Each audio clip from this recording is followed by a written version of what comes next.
말씀으로 현실을 넘어서는 하나님의 은혜라는 제목으로 같이 말씀을 나누겠습니다. 우리가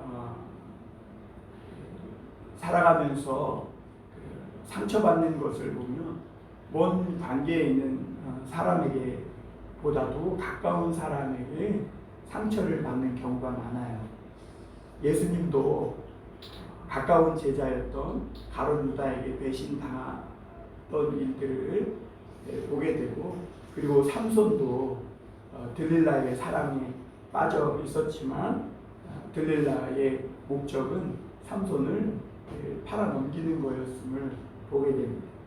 그래서 우리가 살아가면서 가까운 관계일수록 쉽게 생각하지 말고 늘 기도해 줘야 하고, 또 내가 저 사람에게 상처를 주지 않고 또 저 사람도 나에게 상처를 줄 때에 내가 상처받지 않도록 늘 깨어서 기도하고 힘써야 합니다. 우리가 이렇게 세상을 살아가면 다 이해하지 못하고 우리가 다 알지 못하는 수많은 일들이 일어납니다. 그런데 우리가 너무 내 생각, 내 일에만 집중해서 그거에만 골몰해 있으면 내 주변에 일어나고 있는 어떤 위험한 상황을 감지하지 못해요. 내 주변에 일어나고 있는 그 위기가 점점 더 나에게 좁혀오고 있다는 것을 까맣게 잊어버려요. 예를 들면 이 병아리가 열심히 모이만 쪼아 먹다 보면 그것이 사냥꾼이 놓은 올무인지 덫인지 분별을 못하게 돼요. 그리고 저 하늘 위에서 이 모이를 쪼아먹는 이 병아리를 노리고 있는 송골매나 독수리의 위험이 있다는 것을 생각하지 못하게 되는 거예요. 그러니까 그런 것들을 못 보게 되는 거죠. 그게 삼손이 너무 들릴라의 사랑에만 빠져 있다 보니까 자기에게 이 닥쳐올 큰 위기를 생각지 못하는 거예요. 그러다가 결국은 어떻게 돼요? 비참한 결과를 맞이하게 되고, 결국에는 두 눈이 뽑히고 블레셋의 노예가 되어서 물론 이 마지막 하나님의 은혜로 전국 블레셋의 이 궁을 무너뜨리고 했지만 그의 하나님이 주신 능력에 비하면 그의 인생은 결국 초라하게 마감하는 것을 볼 수가 있습니다. 그래서 하나님은 때때로 하나님의 사람들을 광야라는 고난의 학교를 보내세요. 그래서 이 고난의 학교에서 하나님은 때로는 물도 없고 먹을 것도 없게 하시면서 살게 하세요. 살 길이 없는데 살라 하시고 또 갈 길도 없는데 가라 하세요. 하나님이 이러한 것을 통해서 믿는 사람들에게 원하시는 것이 뭐냐면 더 깊은 것을 볼 수 있는 통찰력을 주시는 거예요. 그리고 더 넓은 시야를 가지고 세상을 분별하며 하나님의 뜻을 나타내며 살아갈 수 있는 시야를 갖도록 훈련해 주시는 거예요. 그러니까 고생 전에는 광야학교, 하나님의 광야학교에 들어가서 고생하기 전에는 그냥 열심히 살기만 하면 되는 줄 알았는데, 그리고 내가 열심히 일하면 윗사람들이 또 주변 사람들이 좋아해 줄 줄 알았는데, 사람의 마음은 그게 아니라는 거예요. 사람의 마음 속에는 시기심이나 질투, 이런 어떤 독사 같은 마음이 있어가지고 사람의 마음은 결코 내가 열심히 하고 노력한다고 해서 다 박수 쳐주지 않더라는 거예요. 그래서 하나님은 그런 세상 속에서 하나님의 믿음의 사람들이 그 현실을, 그 어려운 그 세상을 이렇게 살아가면서 하나님의 뜻을 나타내고 주의 사명을 감당할 수 있도록 그 통찰력과 또 그런 어떤 위기 상황과 그런 것들을 감지해낼 수 있는 넓은 시야를 갖게 하시는 것입니다. 다윗은 산골에서 살았기 때문에, 양이나 치며 살았기 때문에 굉장히 단순한 그런 사람이었어요. 자기가 열심히 양을 치면 양들은 살이 찌고 또 새끼도 낳고 자연적으로 이렇게 불어났기 때문에 그냥 열심히 살기만 하면 모든 일이 잘 풀릴 거라고 생각했어요. 그러나 우리 인생은 그렇지 않는 것을 보게 돼요. 어느 날 일이 잘 풀리는 것 같지만 어느 날 한순간에 갑자기 우리 삶이 밑바닥에 곤두박질 치면서 전혀 예상하지 못했던 삶의 현실을 맞이하게 되고 그 속에서 우리는 때때로 심한 고통과 어려움 속에서 살아가게 되는 것을 봐요. 그래서 이 다윗도 자기가 열심히 살고 그렇게 최선을 다해서 살면 좋은 일이 있을 줄 알았는데 어느 날 사울이 이 다윗을 불러 예루살렘에 함께 살게 합니다. 그런데 이 예루살렘에서 살게 된 이 다윗은 시골에서 그냥 양이나 치며 살 때와 달리 새로운 이 삶의 현실이 다윗 앞에 놓이게 되는데 다윗은 이 예루살렘이 얼마나 복잡하고 또 음모와 술수가 가득한 그런 도시였는지를 전혀 생각하지 못한 거예요. 그러니까 다윗 앞에 이 사울이 다윗을 불러서 예루살렘에 살게 되면서 다윗이 자기 앞에 놓인 완전히 다른 현실이 있음을 생각하지 못하고 살아갔던 것을 보게 됩니다. 그리고 이 다윗에게 제일 무서운 적이 있었는데 그 적은 블레셋 골리앗이 아니에요. 오히려 다윗에게 가장 무서운 적이 누구였냐면 자기가 생명을 아끼지 않고 충성을 바친 어쩌면 자기와 가장 가까이에 있는 사울 왕이 다윗에게 가장 무서운 적이었고 원수였음을 우리가 말씀 속에서 보게 됩니다. 사울 왕은 부와 권력과 모든 것을 손에 쥐고 있었지만 의심이 많은 사람이었어요. 그래서 사람을 전혀 믿지 못해 심지어 자기 아들 요나단과 신하들도 믿지 못해서 저 사람들은 나에게 해를 끼칠 수 있는 사람이라는 그런 의심에 늘 시달렸고 결국 이 사울은 정신병까지 들면서 이 힘겨운 하루하루를 보내게 되는 것을 보게 돼요. 그러니까 주위 사람을 항상 의심하면서 사니까 정신병이, 압박감이, 강박증이 그에게 찾아오게 된 것이죠. 그 결과 어떻게 되냐? 자기 딸도 딸을 향해서도 막 윽박지르게 되고요. 그리고 자기를 위해서 생명을 아끼지 않고 충성했던 다윗을 2번씩이나 죽이려고 단창을 던지는 것을 보게 돼요. 다윗은 이런 상황을 이해하지 못했어요. 왜냐하면 다윗이 살았던 그런 삶은, 그런 생활은 이런 것이 없었거든요. 그저 열심히 양치고 꼴을 먹이고 물 먹이고 새끼 낳고 그러면 자연적으로 이렇게 번성하고 그리고 가족들과 서로 사랑하며 그렇게 살았기 때문에 이런 복잡한 어떤 정치적인 음모와 술수가 작동하고 있다는 것에 대해서는, 그런 삶의 현실에 대해서는 전혀 다윗의 머리로는 이해할 수 없었습니다. 오늘 우리가 다윗이 처한 현실을 보면서 생각해 볼 것은 사울의 이중성입니다. 사울 왕의 이중성을 우리가 볼 수가 있습니다. 우리가 지킬 박사와 하이드라는 그런 뮤지컬도 나오고 책도 있고 한데 아마 그 내용을 책으로 읽어보지는 못했어도 아마 대충 줄거리는 알 수 있을 거예요. 이 지킬 박사와 하이드는 인간의 내면에 있는 그 광기, 그 폭력성, 잔혹성을 적나라하게 드러낸 그런 책이기도 한데요. 그 책에 보면 지킬은 굉장히 공부를 많이 한 박사예요. 그리고 사회적으로도 존경과 신뢰를 받는 그런 사람이에요. 그런데 실험이 한번 잘못되면서 이 지킬 박사는 한 번씩 어떤 자극을 받으면 하이드로 변하게 됩니다. 이 하이드는 이 지킬 박사와 다른 사람인데 왜 굉장히 폭력적이고 살인적이고 아주 교묘하고 간교한 그런 사람으로 변하게 되는 거예요.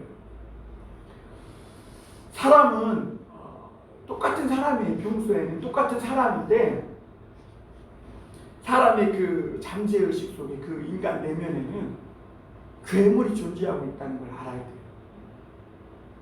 나는 꽤 괜찮은 사람이야. 속는 거예요. 나는 꽤 괜찮은 사람이죠. 평소에는. 그러나 인간에게는요 또 다른 나가 있다는 것을 알아야 돼요. 죄에 찌들어 있는 나. 그게 이중적인 거. 그게 내로남불이라는 말이 괜히 나온 게 아니에요. 그게 인간의 이중성이 있음을 폭로한 말이에요. 우리가 내로남불 그러지만 사실은 다른 사람을 비판하기 위해 그런 말 하지만 그런 사람 중에 또 한 사람을 바로 말하는 사실을 우리는 하나님 앞에서 솔직하게 인정할 필요가 있습니다. 성경은 사람의 마음은 부패했다고 했어요. 하나님 앞에 의인은 하나도 없다고 했어요. 그러니까 사람의 마음 속에는요 평소 모습과 다르게 살인적인 마음, 또 가늠하는 이런 음란한 마음, 그리고 도적질과 남의 것을 그냥 내가 빼앗고 싶고 아무 대가 없이 내 것으로 만들어 버리고 싶은 이런 도적질하고 싶은 마음, 그리고 광패, 이 광기가 있다고 했어요. 그 평소에는 굉장히 정상적인 사람, 그 심사적이에요. 꽤 괜찮은 사람이. 그런데 어떤 자극을 받으면 도적질하는 사람으로 되네요. 음란한 짓을 하고요. 살인하고 싶은 이런 충동을 받게 되는 그런 일들을 보게 돼요. 그런데 왜 우리가 그런 일을 못하냐? 평소에는 다른 사람의 이목도 있고 체면도 있고 그렇거든. 그런데 혼자만 있으면 나도 모르게 그런 충동과 그런 죄악의 습성에 시달리게 돼요. 그런데 평소에는 사람들이 쳐다보고 지켜보고 있죠. 사회적인 처벌도 있죠. 그러나 그런 충동은 올라오지만 그것을 억누르고 이렇게 눌러놓는 것이죠. 그러나 그렇게 눌려있던 감정, 어떤 충동들이요, 어떤 이렇게 상황과 조건이 딱 맞으면 나 혼자 있다거나 밤이라던가 아니면 부모님이 집을 비웠다던가 그래서 나 혼자 있게 된다면 그런 이 죄악의 충동들이 올라오게 되는 것이죠. 그래서 밤이 되거나 사람들이 술 취하게 되면 그런 막 욕구와 충동들이 막 밖으로 사정없이 쏟아져 나오게 되는 것을 보면서 사람이 괴물로 변하게 되는 거예요. 특히 이 교회의 목사들과 교인들이 그래요. 이 목사들이 남의 이목과 체면 때문에 이렇게 평소에는 꽤 괜찮고 또 하나님의 말씀을 증거해요. 그러나 혼자 있으면 얼마나 고독감과 허무함에 시달리는지 몰라요. 교인들도 마찬가지예요. 교인들도 교회에서는 장로 권사님으로 꽤 괜찮은 사람이에요. 그러나 가정으로만 돌아가면 굉장히 다른 사람으로 변한다고 해요. 그래서 어떤 부인은 이삿짐을 싸갖고 이 교회로 이사와서 살아야 되겠다고 해요. 왜냐하면 교회에 있는 장로님과 가정에 있는 장로님이 너무 다르다. 이 인간의 이중성이 그 안에 있음을 보게 되는 것이죠. 사울 왕은 평소에는요 굉장히 꽤 괜찮은 사람이에요. 솔직한 사람이에요. 그리고 이 사울은 또 감수성도 풍부해요. 눈물도 잘 흘려요. 요나단이 아버지 다윗은 왕을 위해서 충성을 다 바치고 생명을 아끼지 않고 블레셋과 싸웠고 하나님께서 이스라엘을 위해서 그에게 크게 역사하시는데 왜 왕은 이 다윗을 죽이려고 합니까? 그럴 때 사울은 막 그 말을 듣고 마음의 감동이 일어나면서 내가 하나님께 맹세까지 하면서 다시는 다윗을 죽이지 않겠다고 이렇게 맹세까지 하고 그만큼 사울은 눈물도 잘 흘리고 겸손한 사람이었으면 보게. 그런데 이 사울은요, 또 다른 그 안에 다른 사람입니다. 그러니까 이중인격 장애를 겪고 있는 거예요. 그러니까 이 심리학에서는 이것을 다중인격 장애라고 해요. 그래서 어떤 자극을 받고 어떤 조건만 형성이 되면 아주 간교하고 살인적인 그런 완전히 다른 사람으로 변하게 되는 것을 보게 됩니다. 그리고 이 두 사람은 서로 몰라요. A는 B를 모르고 B도 A를 몰라요. 그래서 사울 왕도 자신이 누구인지조차 인식하지 못하고 있는 것을 보게 돼요. 반면에 다윗은 시골에서 양만 키웠지 심리학을 공부한 사람이 아니에요. 그러니까 사울의 이런 모습을 전혀 인식하지 못하는 거예요. 그냥 다윗은 뭐라고 생각하냐면, 사울 왕이 왕으로서 나란 일을 보다 보니까 때로는 너무 힘들어서 한 번씩 폭발할 때도 있구나, 이렇게 생각하는 거예요. 그래서 자신이 좀 더 열심히 사울 왕을 도와줘야 되겠다, 이렇게 좋은 마음을 품은 것이죠. 그리고 자기가 이런 좋은 마음을 품으면 사울 왕도 자신을 알아주고 자신에게 좋은 마음을 함께 자기가 생각하는 것처럼 품어줄 줄 알았던 것이죠. 그런데 사울 왕은 다윗의 생각과 전혀 다른 다중인격을 가진 사람이었고 굉장히 위험한 사람이었음을 보게 됩니다. 심지어 오늘 사울은요, 자기 딸까지 이용해서 다윗을 죽이려는 함정을 팠었던 사람입니다. 그래서 적국 블레셋 사람의 손으로 다윗을 죽이려고 했지만 그것이 불발했고 할 수 없어서 억지로 미갈과 자기 딸 미갈과 다윗을 결혼시킵니다.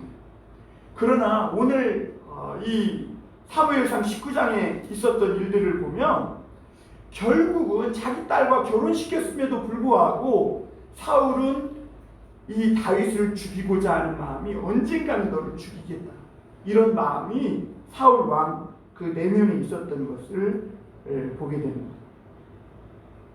그런데 여러분, 다윗은요, 이 베들레헴 시골에서 떠나서 사울 왕 앞에서 예루살렘에 살면서 자기 앞에 놓인 현실이 이렇다는 것을 몰랐어요. 그러니까 눈치가 좀 없었는지 너무 순박하기만 했던 것 같아요. 그래서 다윗은 전쟁에 나갈 때마다 충성을 다해요.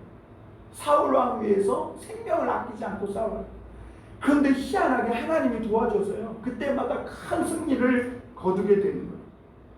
그런데 다윗이 크게 승리를 거두면 거둘수록 그의 반비례해서 사울의 시기심과 질투심 역시 더 크게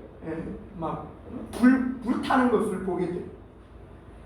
그러자 사울은 오늘 다윗이 들어올 수 없는, 다윗이 없는, 그러니까 다윗만 빼놓고 회의를 열어서 요나단과 신하들에게 뭐라고 해요? 다윗을 죽이라고 이렇게. 오늘 우리 1절 한번 보겠습니다. 사울이 그의 아들 요나단과 그의 모든 신하에게 다윗을 죽이라 말하였더니 사울의 아들 요나단이 다윗을 심히 좋아함으로 이렇게 말합니다. 그러니까 사울 왕은 이 다윗이 블레셋과의 전쟁에서 승리를 거두고 성공하자 이 질투심에 불타서 다윗만 빼놓고 회의를 열어서 다윗을 죽이라고 이 병이에요. 그런데 요나단이요, 다윗을 심히 좋아해요. 왜냐하면 다윗은 성령의 사람이요, 하나님의 사람이요, 또 하나님께서 장차 이스라엘을 구원하시기 위해서 크게 쓸 사람이라는 것을 요나단은 믿음으로 알게 돼요. 그래서 요나단은요, 다윗이 없는 이 회의를 열고 다윗을 죽이라고 했던 이 사울의 이 정보를 다윗에게 흘려 보내는 것을 볼 수가 있어요.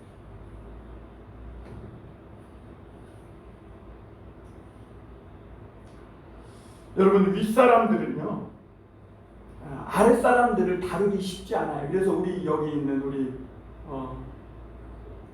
어린 친구들도 알아야 될 것이 뭐냐면, 우리가 직장이나 어떤 조직에 들어가잖아요. 그러면 내가 윗사람이 될 때도 마찬가지고 아랫사람이 될 때도 마찬가지고 우리가 생각해야 될 것이 뭐냐면 윗사람이 아랫사람을 이렇게 잘 다룬다는 것은 쉬운 일이 아니라는 것을 알아야 돼요. 그리고 또 한 가지 알아야 될 거 뭐냐면 우리가 아랫사람일 때 내가 규정대로 원리 원칙대로 열심히 잘 하기만 하면 좋은 일들이 있을 거라는 그런 단순한 생각만 가져서도 안 돼요. 윗사람은 때때로 아랫사람들에게 시기심과 경쟁심을 유발시켜요. 그래가지고 모든 충성을 어떻게 하냐면 자기에게만 바치게 해요. 또 어떤 사람은 이 사람 만나서는 저 사람 뒷말하고 저 사람 만나서는 이 사람을 뒷말하게 해가지고 어떻게 해요? 서로 이간질시키게 돼요. 왜 그럴까요? 그 사람들이 서로 좋아하지 못하게 해서 자기의 자리를 굳건하게 유지시키려고 그런 전략을 쓰는 거예요. 그래서 저 사람들이 서로 이간질하고 싸워야 내 자리가 오래 유지될 수 있다고 믿는 거예요. 특히 교회가 그런 경우가 많이 있어요. 교회도 보면 우리 교회는 작으니까 사역자가 한 명이지만 큰 교회가 보면 부교육자들이 많이 있거든요. 그런데 이 부교육자들 사이가 좋은 교회가 별로 없어요. 왜 그러냐?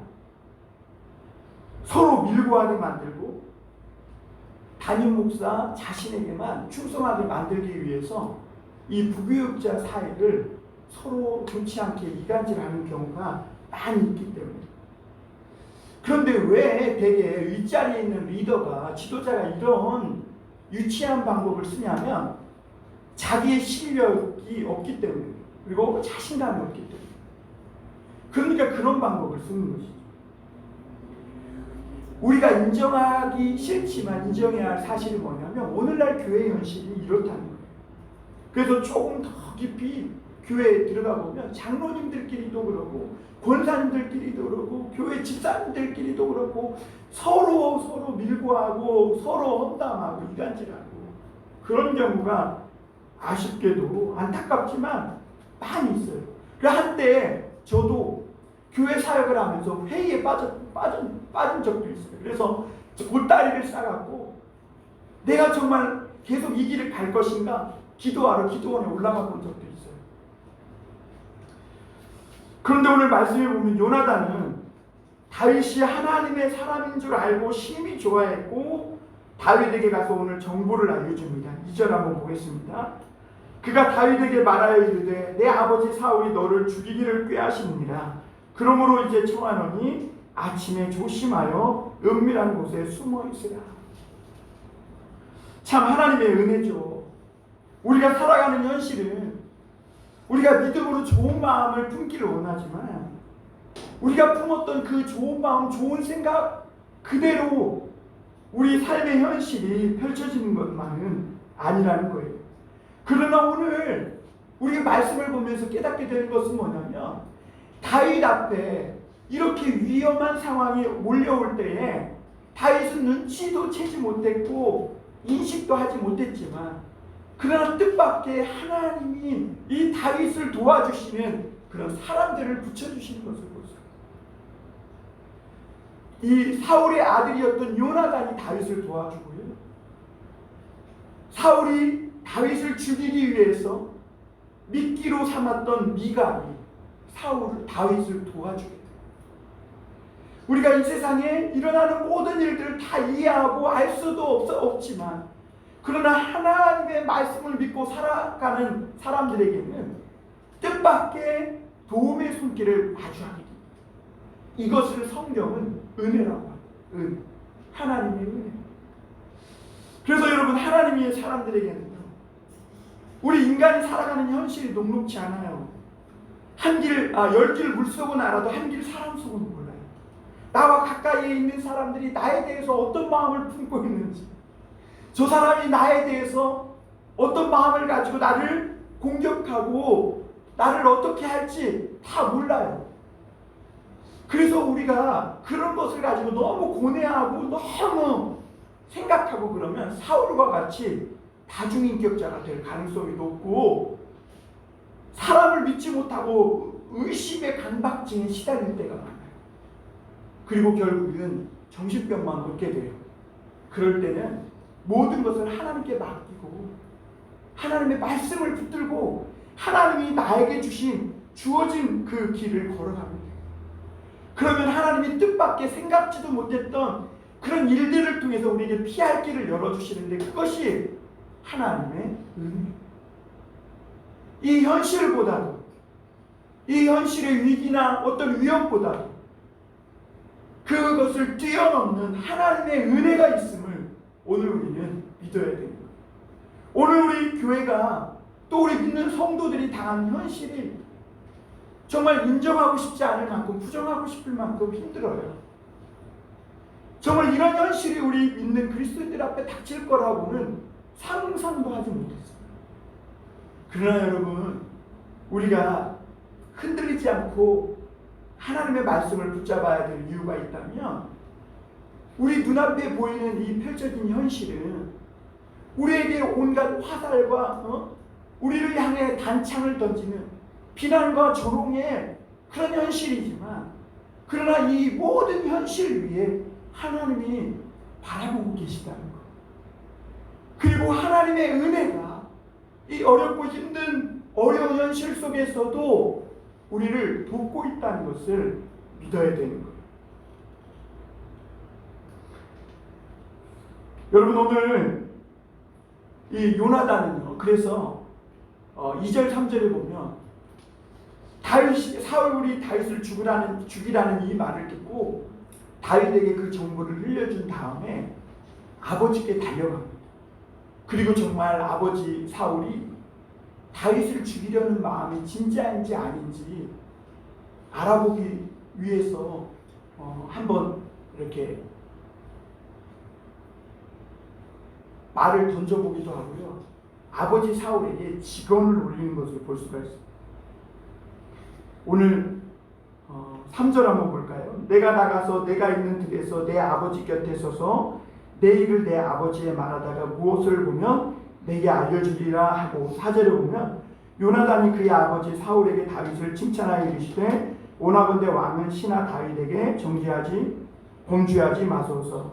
그는 왕께 득죄하지 아니하였고 그가 왕께 행한 일은 심히 선함이니이다. 이렇게 그 사울 왕에게 기건을 하는 것을 볼 수가 있습니다. 여러분, 윗사람에게 직언한다는 것은 쉬운 일이 아니에요. 그래서 높은 자리에 있는 사람들 주변에는 아첨꾼들만 모이게 되어 있습니다. 그런데 놀라운 사실은 높은 사람에게는요, 이렇게 직언해 줄 수 있는 충성되고 지혜로운 사람이 있어야 망하지 않아요. 그래서 많은 사람들이 윗사람은, 지도자로 있는 사람은 쓴소리도 들어야 될 줄 안다 이렇게 말은 하지만 실제로 아랫사람에게 쓴소리 듣고 직언을 듣는다는 거, 이거 웬만큼 마음이 넓고 겸손한 사람 아니면 어려운 거예요. 그 지도자는 항상 마음을 열고 넓은 마음을 가지고 항상 들을 귀를 갖고 있어야 되는 거죠. 그래서 오늘 5절에 보면요, 6절에 보면 사울도 요나단의 말을 듣고 다윗을 죽이지 않겠다고 하나님께 맹세함을 고백합니다. 다른 사람이 된 것 같아요. 그런데 여러분, 이때는 사울이 기분 좋을 때, 이때는 지킬 박사일 때, 그렇기 때문에 하나님께 맹세도 하고 해요. 그런데 이 사울이 하이드로 변하기 시작하면 다시 난폭하고 아주 간교하고 살인적인 사람으로 변해요. 이 사울이 그렇게 요나단의 말을 듣고 하나님께 맹세하면 내가 다윗을 죽이지 않겠다 그러니까 요나단이 다윗을 데리고 다시 사울 앞으로 가요. 다윗은 그 현실을 알지 못하고 요나단의 말을 듣고 또 사울 앞에 있어요. 그러다가 사울의 시기 질투가 통제할 수 없는 상태에 또 이르게 되자 단창을 다시 던지게 되고 다윗은 이 사울 앞에서 오늘 도망치게 되는 것을 보게 됩니다. 여러분, 사람의 본능에서 나오는 이 양면성과 이중성은 인간의 이성으로는 이해가 안 돼요. 그것을 다 이해할 수도 없고 알 수도 없어요.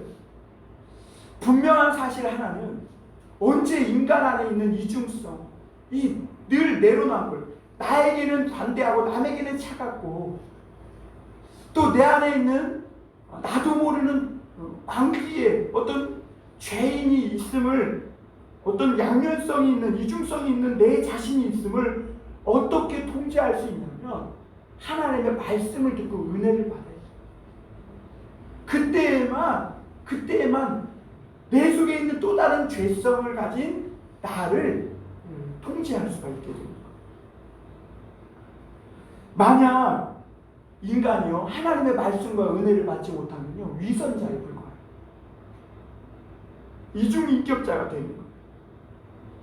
다윗은 이렇게 하나님 자신 앞에 놓인 현실을 제대로 파악하지 못했던 것을 보게 돼요. 그리고 그 결과 오늘 다윗은 자기 생명을 위해 도망치게 됩니다. 이 다윗은 아직 사태의 심각성을 다 파악하지 못했어요. 그러니까 다윗이 어디로 도망하냐면 집으로 도망해요. 이쯤 되면 어떻게 돼야 돼요? 빨리 도망쳐야 돼요. 그런데 사태의 심각성을 제대로 파악하지 못하니까 다윗은 그냥 미갈이 있는 사울과 멀지 않은 그 집으로 도망치는 것을 보게 돼요. 그리고 다윗은 사울이 원래 좋은 사람인데 몹쓸 병에 걸려서 그렇다 이렇게 생각하고 그냥 집에서 잠시 쉬고 있으면 괜찮아지겠지 이렇게 생각을 해요. 그러나 미갈은 현실을 제대로 파악합니다. 다윗에게 오늘 뭐라 그래요?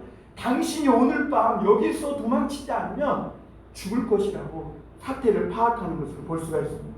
그런데 여기서 우리가 미갈의 행동에 대해 조금 생각해 볼 것은 미갈은요 어떻게 보면 믿음이 좋은 사람 같지만 이상한 행동이 미갈에게서 감지되는 것을 볼 수가 있습니다.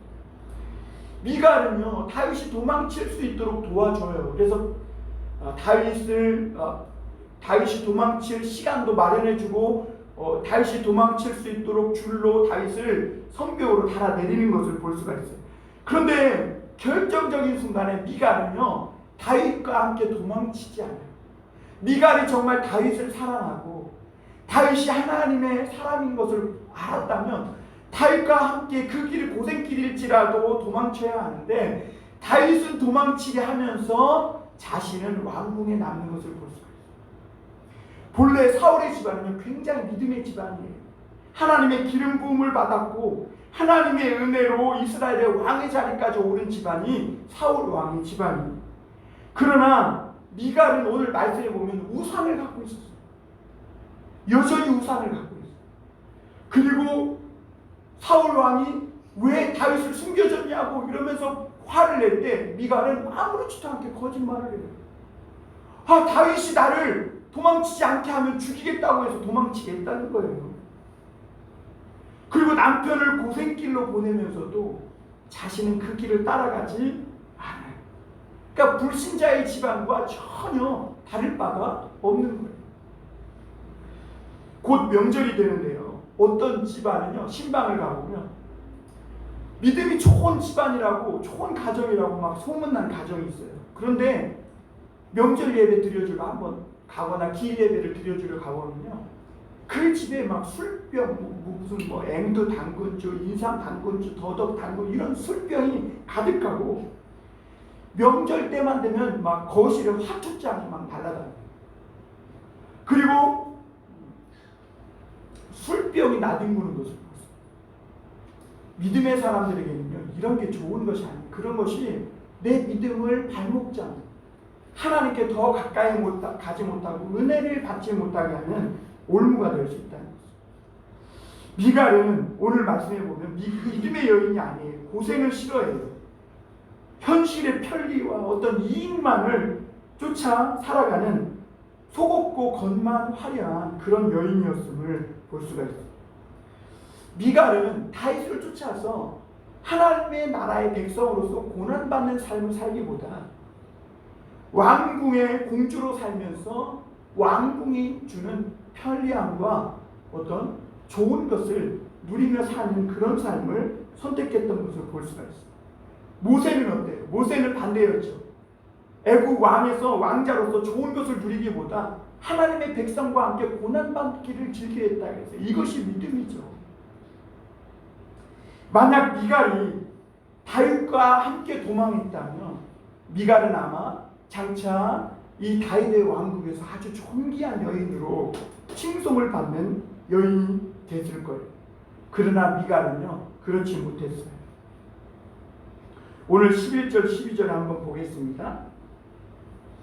11절 12절에 보면 사울이 전령들을 다윗의 집에 보내어 그를 지키다가 아침에 그를 죽이게 하려 한지라 다윗의 아내 미갈이 다윗에게 말하여 이르되 당신이 이 밤에 당신의 생명을 구하지 아니하면 내일에는 죽임을 당하리라 하고 미갈이 다윗을 창에서 달아내리매 그가 피하여 도망하니라. 미갈이 우산을 가져다가 침상에 누이고 염소털로 엮은 것을 그 머리에 씌우고 의복으로 그것을 덮었더니 사울이 전령들을 보내어 다윗을 잡으려 하며 미갈이 이르되 그가 병들었다 하니라.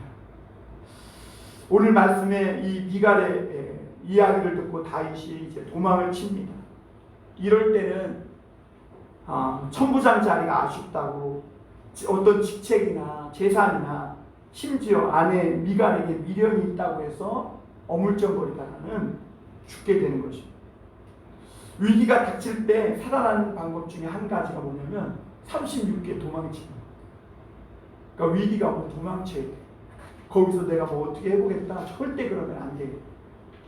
내가 싸워야 될 때도 있지만 내가 감당하지 못할 현실에서는 도망치라. 위험한 자리는 빨리 피하는 것이 상책이에요. 여러분 우리가 어려울 때는 자꾸 앞으로 나아가기만 하면 어리석은 사람이에요. 때때로 태풍이나 어떤 큰 어떤 비바람이 몰려올 때는 피해서 숨어있고 이 비바람이 지나가기를 기다릴 줄도 아는 것이 믿음입니다. 오늘 다윗은 이 현실을 이제야 조금 감지하고 죽으라고 도망합니다. 오늘 세 번째 한번 생각해 볼 것은 현실을 극복하게 하는 하나님의 은혜입니다. 오늘 18절 한번 보겠습니다. 다윗이 도망하여 라마로 가서 사무엘에게로 나아가서 사울이 자기에게 행한 일을 다 전하였고 다윗과 사무엘이 나요스로 가서 살았더라. 이렇게 말합니다. 다윗은 이 비참한 현실을 깨닫고 도망칩니다. 그렇다고 현실이 나아진 것이 없어요. 오히려 더 자존감이 무너지고 더 비참한 현실이 뭐냐면 생명을 보존하기 위해서 도망쳤지만 다윗은 갈 곳이 없는 거예요. 밤에 죽으라고 달려서 도망쳤는데 어디 피할 장소가 없는 거죠. 그래서 다윗은 마침내 생각해낸 곳이 영적인 아버지 사무엘에게 갑니다. 그리고 사무엘에게 있었던 이런 모든 일들을 다 전했다고 말합니다. 사무엘이 오늘 놀라지도 않아요. 왜냐하면 이미 사무엘은 사울이 그럴 거라는 것을 다 알고 있었던 것이죠. 그러나 오늘 말씀을 보면 사무엘도 이제 늙고 이제 죽을 날이 얼마 남지 않았기 때문에 그리고 그에게는 아무런 힘이 없어요. 그래서 사울에게서 다윗을 지켜줄 만한 그런 힘도 없음을 보게 됩니다. 그런데 오늘 이 다윗이 참 잘한 것이 뭐냐면 어려운 큰 위기가 닥쳤을 때 다윗은 무엇보다 가장 먼저 생각해내는 것이 영적 아버지 사무엘에게 간다는 거예요. 우리가 위기나 어려움이 오면 반드시 가야 할 곳이 어디냐면 교회고 하나님의 말씀을 듣는 자리여야 됩니다. 왜냐하면 우리가 인생에 위기가 닥치면요 당황하고 혼란스러워요. 그렇게 되면 분별력을 잃어버리게 되거든요. 그때는 반드시 하나님의 말씀을 듣고 안정을 찾고 하나님의 말씀을 통해 분별력을 다시 되찾아야 합니다. 그래서 이 위기와 이 위험한 상황이 어디로부터 온 것인지 우리가 분별할 수 있어야 합니다. 오늘 다윗은 이 어려운 현실 앞에서 사무엘에게 가서 사무엘과 함께 라마 나요스로 옮겨서 숨어 지내게 됩니다. 그런데 오늘 19절에서 20절에 보면 사울이 다윗의 있는 곳을 알게 되는 것을 보게 됩니다. 다윗을 잡기 위해서 군대를 보냅니다. 여러분, 아무것도 없이 도망친 다윗을 잡기 위해 늙은 사무엘과 함께 있는 이 다윗을 잡으려고 군대를 보냅니다. 그런데 놀라운 일이 일어나요. 사무엘이 있는 곳에 이 사울이 보낸 군대들이 이르자 하나님의 영이요 그 군인에게 임하는 거예요. 그리고 이 군인들이 다윗을 잡으러 왔는데 막 은혜를 받아가지고 찬양하고 찬송하고 막 자신의 죄를 회개하면서 자기들이 군인으로 살 때 잘못했던 일들을 회개하면서 막 은혜 받고 다윗을 잡아 죽이려는 이런 생각을 버리고 사울에게로 다시 돌아가는 것을 볼 수가 있어요. 그러자 사울은요 더 세고 감정이 완전히 메마른 사람들을 보내는 거예요.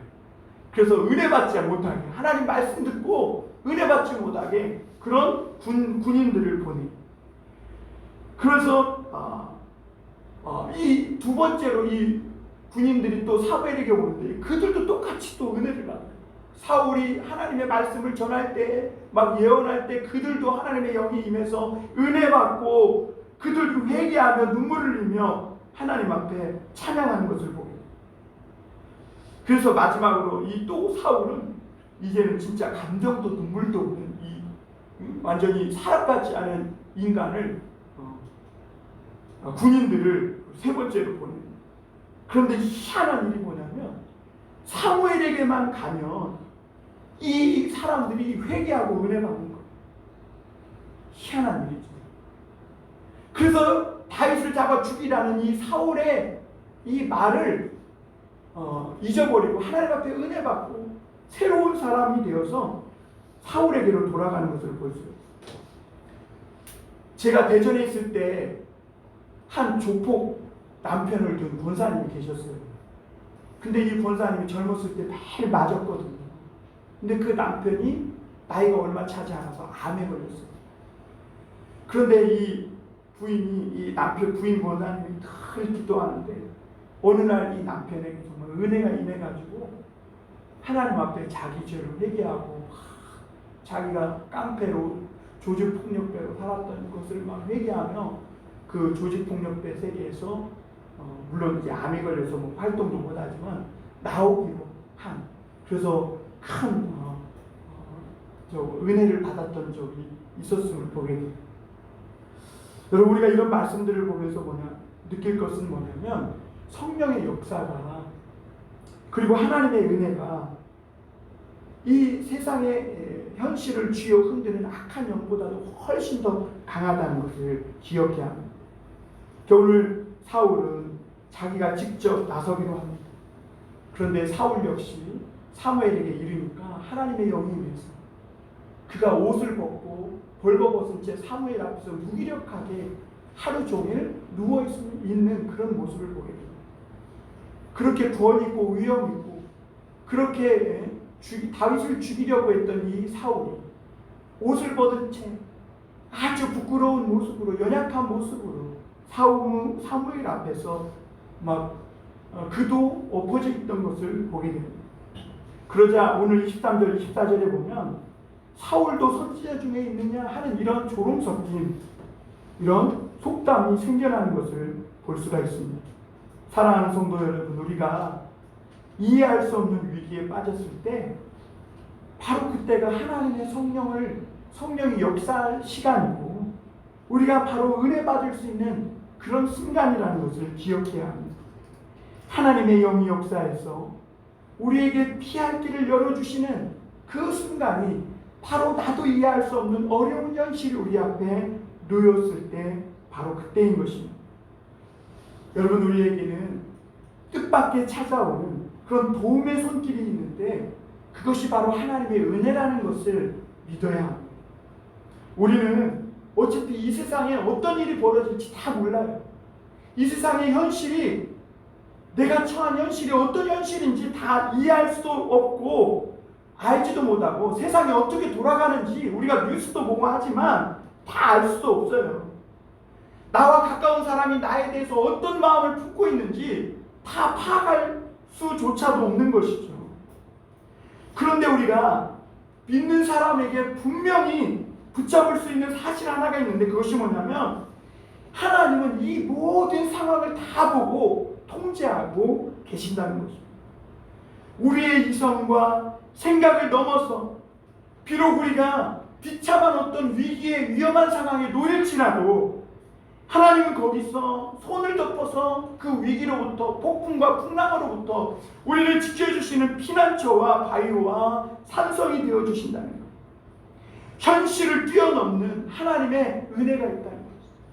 제가 영암에서 목회할 때에도 우리 교회가 에어컨 하나 없어서 정말 그 떼약볕에 그 한여름에 무덥고 습해서 땀이 막 몸으로 목욕하는 그 상황에서 정말 힘들게 있을 때에 그때 주변에 어떤 장로님을 통해서 교회에 헌금하게 하셨고, 그래서 우리 교회와 식당에 사택에 에어컨을 설치하게 된 그런 은혜들을 경험한 적이 있습니다. 하나님께서 우리를 이해 못할 현실에 두시는 것은 우리에게 드러낼 것은 드러내고 배워낼 것은 배워내시면서 우리 안에 있는 이중인격, 이중성, 죄성을 하나님께서 다루시고 훈련하셔서 새롭게 만드시기 위함이라는 것을 믿어야 합니다. 그리고 이제는 우리가 더 깊은 곳을 보면서 통찰력과 넓은 시야를 가지고 살아가는 하나님의 사람들이 되게 하기 위함입니다. 하나님은요, 지금 우리에게 벌어진 이 현실을 보면서 우리가 알아야 될 것이, 하나님은 지금 악한 영을 돕고 있는 게 아니에요. 하나님은 교회와 성도를 훈련하고 계신 거예요. 우리의 눈을 떠서 이제는 좀 더 높은 곳을 향해서 이 땅의 돈과 성공과 재물을, 그런 것을 우상 삼고 그것에만 집착하며 살았던 오늘날 교회와 성도들이 이제는 더 높은 곳을 향하여 믿음의 눈을 들도록 하나님은 우리를 훈련시키고 있는 것이죠. 이제는 우리 교회가 잃어버렸던 말씀의 능력을 되찾고 이제 잃어버렸던 하나님의 은혜를, 성령의 능력을 되찾아야 합니다. 그래야 오늘날 교회는 이 현실을 통해서 다음 세대를 길러낼 정말 하나님께 쓰임받는 교회가 될 수 있음을 깨달아야 합니다.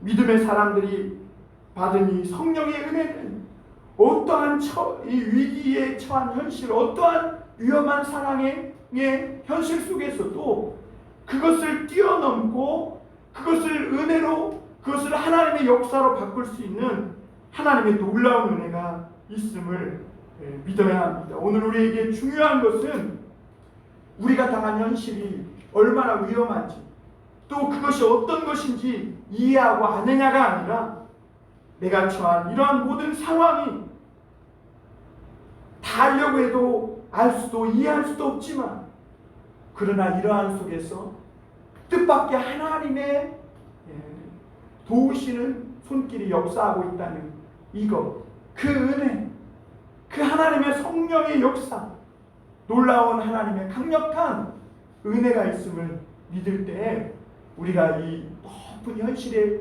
장애물을 뛰어넘고 하나님의 사람으로서 귀히 쓰임받는 교회와 성도들이 다 되실 줄 믿습니다.